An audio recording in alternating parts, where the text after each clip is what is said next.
오늘 보실 말씀은 누가복음 24장 36절에서 48절 말씀입니다. 누가복음 24장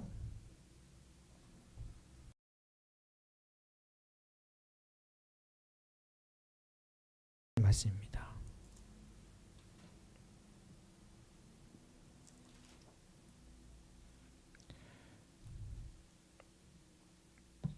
저 여러분이 한 절씩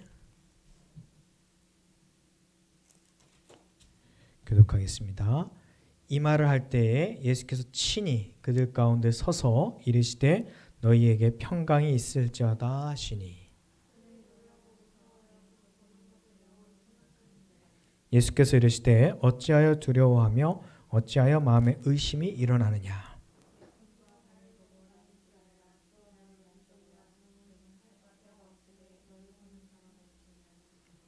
이 말씀을 하시고 손과 발을 보이시나.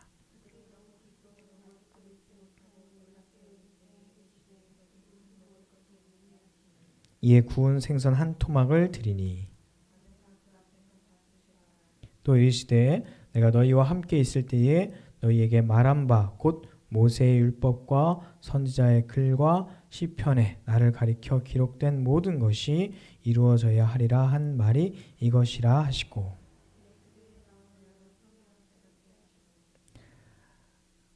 또 이르시되 이같이 그리스도가 고난을 받고 제3일에 죽은 자 가운데서 살아날 것과,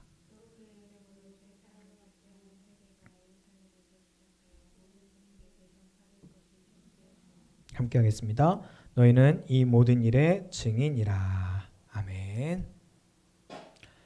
할렐루야. 주의 이름으로 사랑하고 축복합니다. 네.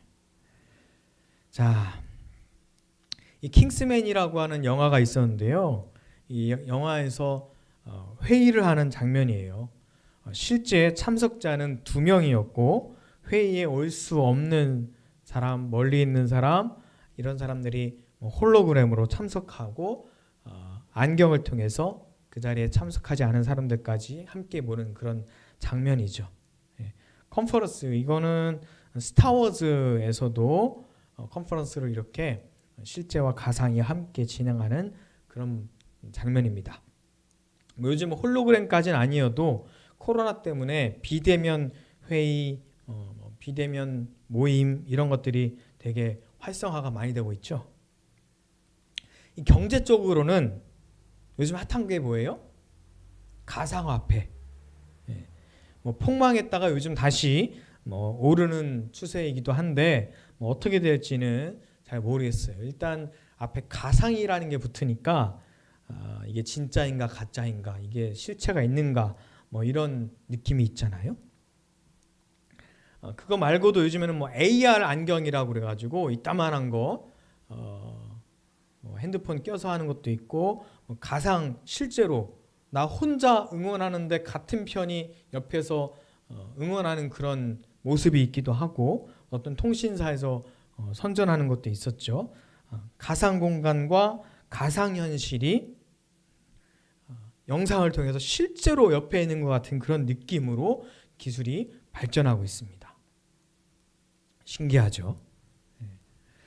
정말 점점 지금은 시각적으로만 내 옆에, 내 앞에 있는 것 같이 느껴지지만 아마 앞으로는 정말 오감을 다 활용해서 실제로 느껴지기도 하고 아마 커뮤니케이션 할 수 있는 그런 시대가 올지도 모릅니다. 홀로그램, 가상현실이 뭐죠?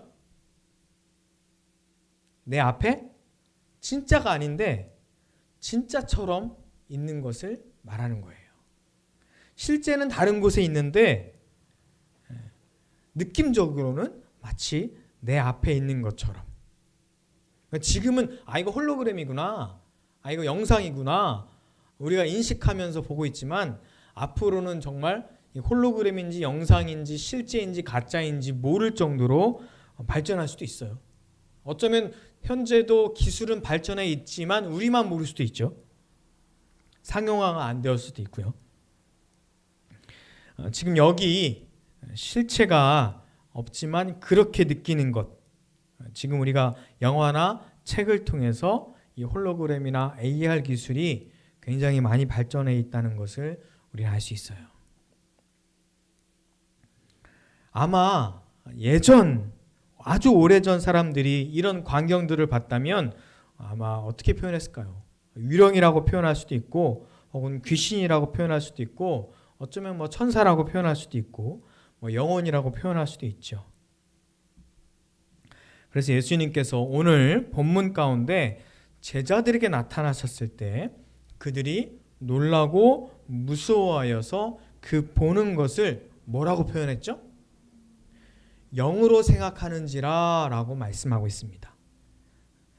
그런 귀신 나오는 영화나 드라마를 보면 뭐 구천을 떠도는 뭐 원혼이라느니 육체를 떠났는데 뭐 하늘나라로 가지 못하고 헤매는 뭐 영혼이라든지 뭐 그런 거 있잖아요. 어떤 영혼, 능력 있는 어떤 영혼이 갑자기 어떤 육체를 샥 들어가 가지고 뭐 육체를 조정하는 그 뭐 드라마나 영화도 있고요. 누가복음 오늘 읽은 본문 전에 이미 예수님의 부활 소식을 들은 제자들이 있었죠. 여자 제자들이 그리고 베드로가 그리고 엠마오로 가는 제자들이 부활하신 예수님의 소식을 듣고 보고 만났죠. 마리아와 여인들은 예수님을 만났지만 누가복음 24장 16절에 보면 어떤 상황이었어요? 그들의 눈이 가려져서 그인 줄 알아보지 못하거늘 그래가지고 동산지기인 줄 알았다는 거예요. 예수님을 보고도 예수님인 줄 몰라봤다는 거죠. 와, 진짜 완전히 그냥 예수님이 돌아가셨다는 그 멘붕 상태에서 예수님도 제대로 몰아보는 그런 상황이었어요. 그 후에 뭐 베드로에게 전해서 베드로가 빈 무덤에 가서 또 마찬가지고 그 후에 엠마오로 가는 그 제자들도 예수님이 함께 동행했지만 그냥 같이 동행하는 나그네인 줄만 알았던 거예요. 나중에 언제 알아요? 저녁 식사를 하는 찰나에 그들은 주님을 그때까지도 알아보지 못했는데 주님께서 축사하시고 떡을 떼어 주실 때 그 순간에 그들의 눈이 열려서 예수님을 알아봤어요. 근데 이미 주님은 그들과 함께 있지 않았죠. 음식을 들고 축사하시고 나눠 주실 때 예수님은 사라지셨습니다. 그러니까 마리아와 여인들이나 베드로나 엠마오로 가는 제자들이나 부활하신 예수님을 보고 만나기도 했지만 그들이 몸의 부활로 연결하기는 어려웠을 수도 있어요. 그냥 내가 그냥 보는 것만으로 예수님을 인식했기 때문이죠. 그런 거는 그냥 유령이나 어떤 영혼이나 어떤 실체가 없는 그런 형상으로도 자기들에게 소리를 들려주거나 보여줄 수 있는 상황이 되잖아요. 가연설이라고 들어보셨나요?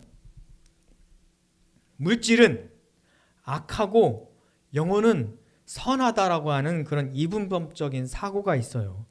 육체는 악하고 영혼의 감옥일 뿐이다. 뭐 영주주의와도 연결이 되는 건데요. 구원자인 예수님이 하나님의 아들이 이 더러운 육체에 계실 리가 없다.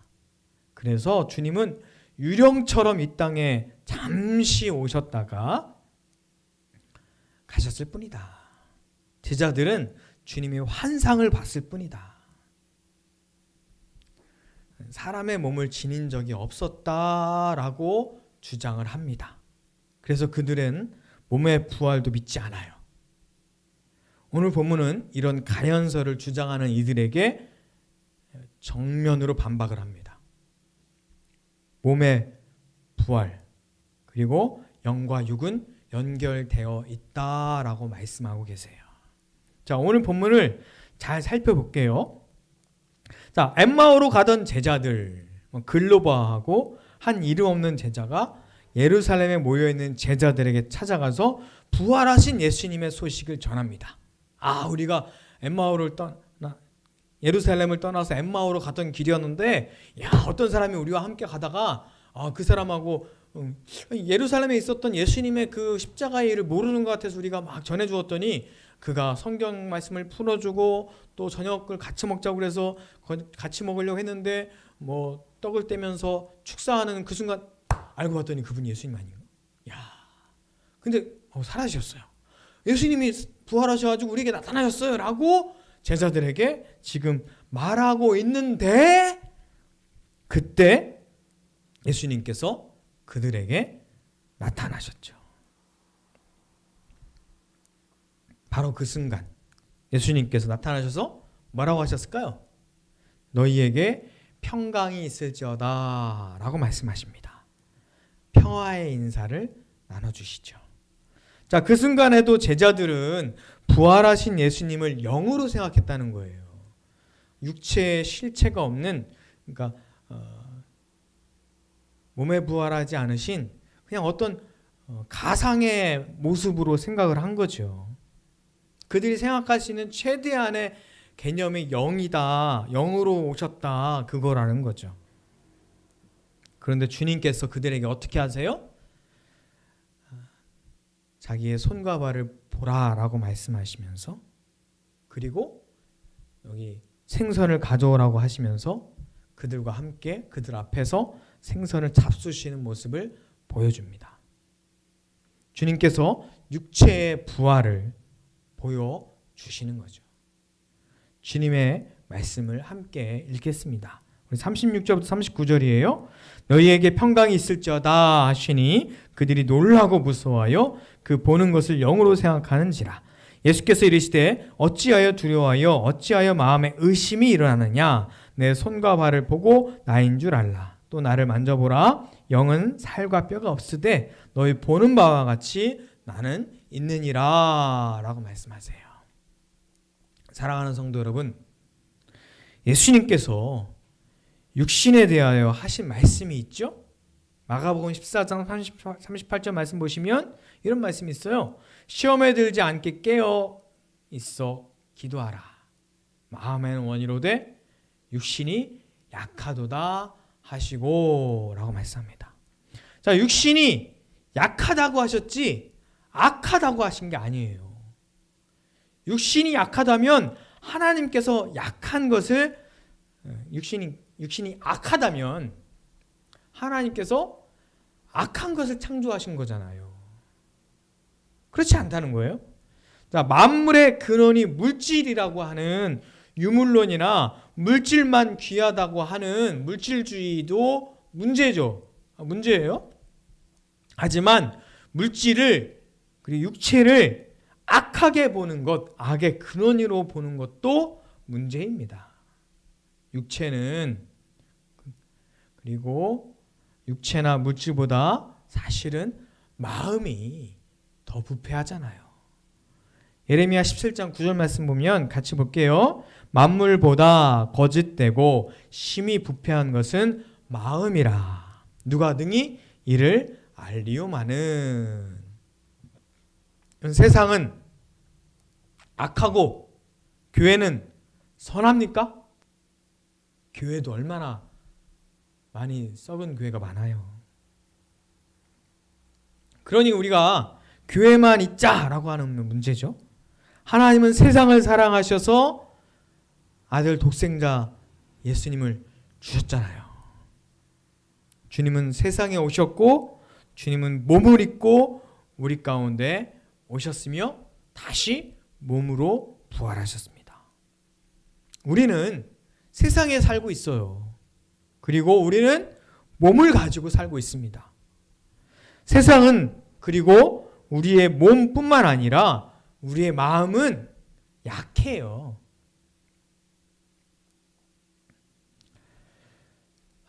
우리야 뭐 말할 것이 무엇이겠어요. 부활하신 예수님이 만난 제자들의 마음이 어땠을까요? 41절 말씀. 그들이 너무 기뻐했어요. 기쁜 건 기쁜 건데 너무 기쁨으로 예수님의 부활을 막 믿어야 되는데 너무 기쁨으로 아직도 믿지 못하거늘 이렇게 말해요. 놀랍게 여길 때.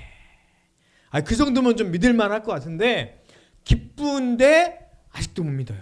예수님이 자기들 앞에 계시고 나타나셨는데도 아직도 그들은 믿지 못해요. 참. 또한 위로가 되죠. 직접 예수님, 부활하신 예수님을 본 그들도 기쁜데도, 두려움이 지나가고 기쁨이 왔는데도 아직 그들이 믿지 못하잖아요.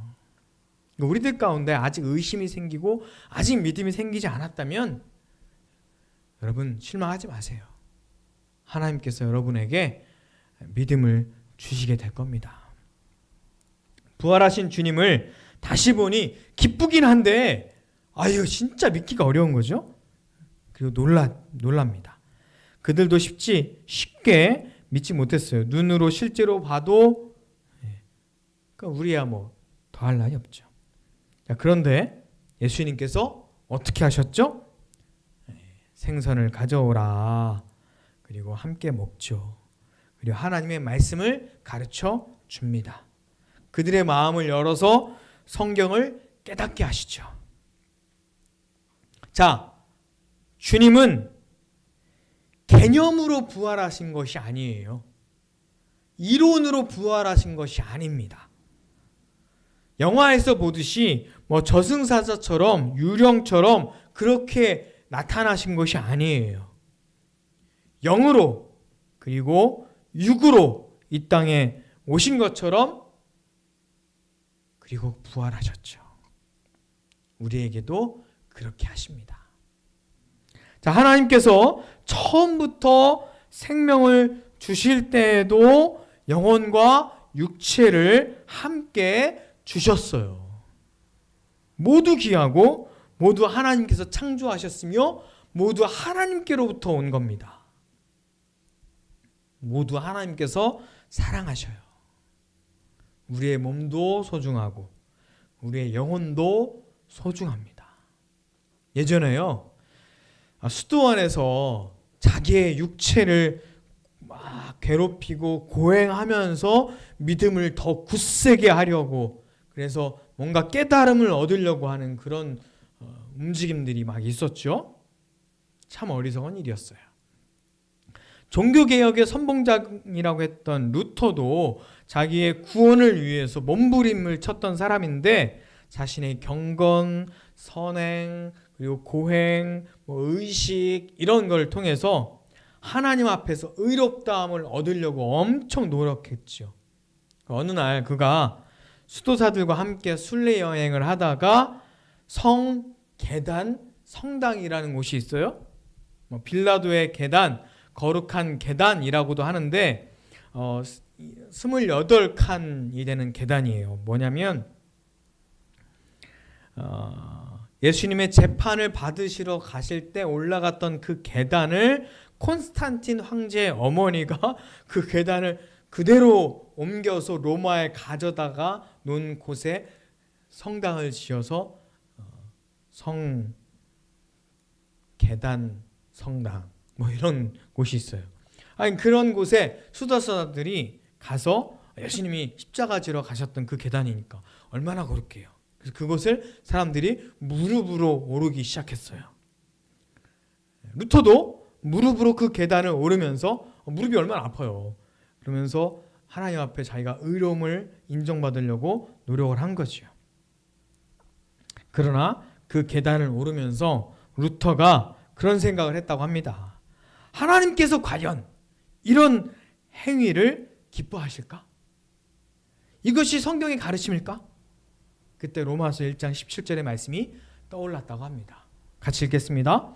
복음에는 하나님의 의가 나타나서 믿음으로 믿음에 이르게 하나니 기록된 바 오직 의인은 믿음으로 말미암아 살리라 함과 같으니라. 의인은 믿음으로 사는 거지 고행으로 사는 게 아니에요. 하나님께서는요, 육체도 그리고 영혼도 함께 소중히 여기시며 아끼십니다. 요한 3서 1장 2절 같이 읽겠습니다. 사랑하는 자여 내 영혼이 잘됨 같이 내가 범사에 잘되고 강건하기를 내가 간구하노라. 물론 결정적인 순간에 우리의 육신을 하나님께 드려야 될 때가 있긴 하지만 그때를 위해서 잘 가꿔야 되죠. 자, 약한 육체를 가졌다면 주님은 그 약한 육체를 강하게 하길 원하세요. 온전하게 하길 원하세요. 내 육체는 선천적으로 약하고 부족하고 또 모양적으로나 기능적으로도 좀 핸디캡이 좀 있고 다른 사람하고 비교하면 나는 좀 장애도 있고 능력이 부족한데 저는 왜 그렇죠? 라고 하는 의문이 생길 수도 있어요. 이거에 대한 오늘 말씀과 연관되어서는 깊이 있는 대답을 드리기는 좀 어렵고요. 다른 차원의 말씀이니까. 다만 하나님께서 각 사람을 만드신 모양과 능력치가 분명히 다르다는 건 맞아요. 자, 축구를 잘하는 사람들 중에 손흥민도 만드셨지만 저같이 어설픈 사람도 만드셨고 키가 큰 사람도 만드셨지만 키가 작은 사람도 만드셨고 왜 이런 모양을 만드셨냐라고 하나님께 질문할 수도 있지만 다 그렇게 만드신 뜻과 하나님의 계획이 있다라고 말씀드릴 수밖에 없죠. 그리고 하나님의 관점에서는 다 아름답다라고요. 우리가 잘 아는 시인 송명희 님이 있어요. 나 가진 재물 없으나 이 찬양을 만드신 분인데 나 가진 건강 없으나 그분은 소아마비로 육체가 굉장히 제한된 분이에요. 정말 재물도 없고 건강도 없지만 그분은 그런 시를 지은 거죠. 남이 못 본 것을 보았고 남이 받지 못한 사랑을 내가 받았다. 공평하지 않은 것 같은데 그분은 공평하신 하나님을 찬양합니다. 그분을 통해서 얼마나 많은 사람들이 위로함을 받고 또한 힘을 얻었는지요. 아마 그분을 향한 하나님의 계획과 뜻인 것 같아요. 그분은 하나님께서 창조하시고 어렸을 때 아파서 그렇게 되시긴 하셨지만 그 모양, 그 육체, 그 약한 육체 안에서도 하나님께서 강건함을 주시길 원합니다. 우리도 마찬가지예요. 우리도 각자 어떤 모양으로든 약한 부분이 있고 핸디캡이 있고 또 부족한 부분이 있죠. 그런 가운데 하나님께서 우리에게 주신 그 모양 가운데 가장 온전하고 가장 건강하고 잘 가꾸어가는 가운데 하나님의 역사를 이루기에 부족함이 없기를 바랍니다. 그리고 우리의 영혼 가운데 찬양이 넘쳐나기를 바라요. 자신의 육체를 혹사하는 것 하나님께서 원하지 않으십니다. 자신의 정신과 영혼을 또한 피폐하게 하는 것도 원하지 않으세요. 육체는 잘 먹고 잘 운동하고 일하고 쓸 때도 쓰지만 또 쉴 때도 잘 쉬면서 하나님의 일을 하기에 부족함이 없도록 육체를 잘 갖고 가야 되고 또한 우리 영혼도 하나님의 말씀으로 하나님을 찬양하는 가운데 기도하는 가운데 온전하게 되기를 간절히 바랍니다. 그리고 우리의 존재의 이유 예수님의 이름을 높이며 하나님께 영광을 돌리고 부활의 증인으로 살아가기에 부족함이 없도록 우리의 영혼과 우리의 육체가 하나님의 은혜 가운데 강건하여 지기를 간절히 바라요. 쉽진 않죠. 물론 예수님의 제자들도요 기뻐했지만 믿지 못했으니까. 하지만 주님이 하십니다. 너희가 증인이다 라고 말씀하시잖아요. 자, 증인은요 공부해서 되지 않아요. 경험한 자가 증인이 됩니다. 제자들은 부활하신 예수님을 어디서 무엇을 하며 경험했을까요? 오늘은 식사의 자리에서 부활하신 주님을 경험합니다. 삶의 아주 평범하고 늘 반복되는 자리이죠. 먹는 자리, 걷는 자리, 혹은 노는 자리, 공부하는 자리, 그곳에서 주님을 경험하고 그리고 그 경험을 전하는 자가 또한 증인입니다. 사랑하는 성도 여러분, 주님은 홀로그램이 아니에요. 실제 하시는 우리의 평범한 삶 가운데 살아 역사하시는 주님이십니다. 우리의 육체 가운데 또한 우리의 영혼 가운데 주님은 함께 하십니다. 주님은 우리의 영육이 강건하여지기를 원하세요.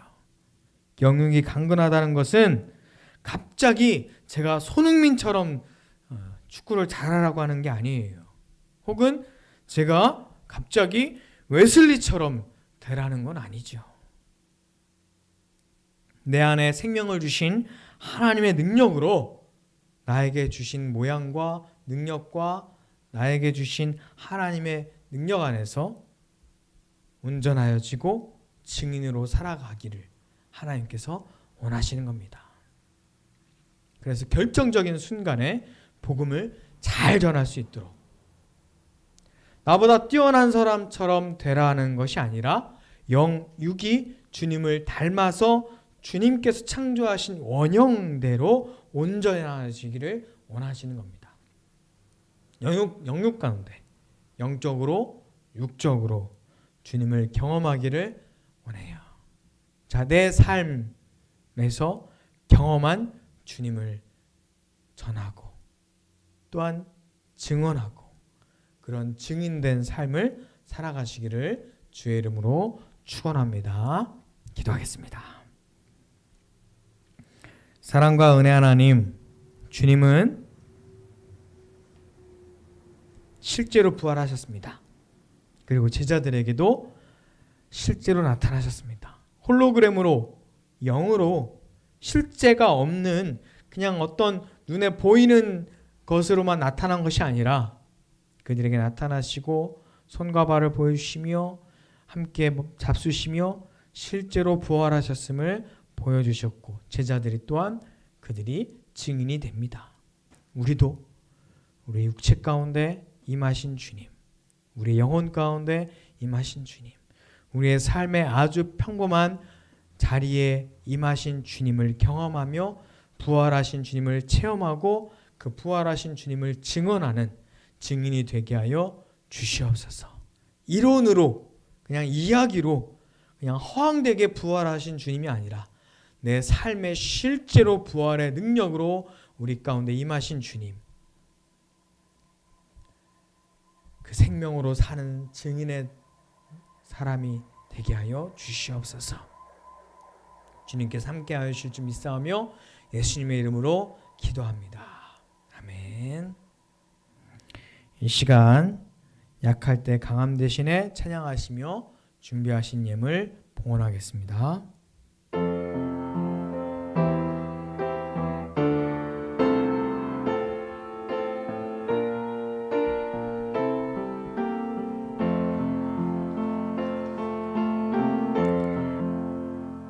기도하겠습니다. 사랑과 은혜 하나님 감사합니다. 이 시간 주님께 예물을 드립니다. 하나님 이 예물을 기뻐 받아 주시옵소서. 하나님 이 예물을 드리는 주님의 귀한 자녀들 가운데 함께 하시고 그들의 삶과 그들의 육체와 그들의 가정과 그들의 일하는 일터 가운데 주님께서 부활의 능력으로 함께하여 주시옵소서. 부활의 능력을 체험하며 부활의 생명을 체험하는 증인들에게 하나님께서 은혜를 듬뿍 주시고 또한 세상의 빛과 소금으로 살아갈 수 있도록 주님 역사하여 주시옵소서. 하나님을 사랑하는 마음으로 주님께 예물을 드렸습니다. 이 예물을 주님 기뻐 받아 주시고 이 예물이 쓰이는 곳마다 하나님의 복음이 전파되게 하여 주시옵소서. 하나님, 이 예물을 통해서 이 교회가 든든히 서고 또한 이 교회가 하나님께 쓰임받게 하여 주시옵소서. 이제는 우리 주 예수 그리스도의 은혜와 하나님의 크신 사랑과 성령의 함께 하심이 이 모든 말씀을 주님의 은혜 가운데 받고 하나님의 사랑과 또한 증인되는 삶을 살기 원하는 모든 이들에게 이제부터 영원토록 함께 하시기를 간절히 축원하옵나이다.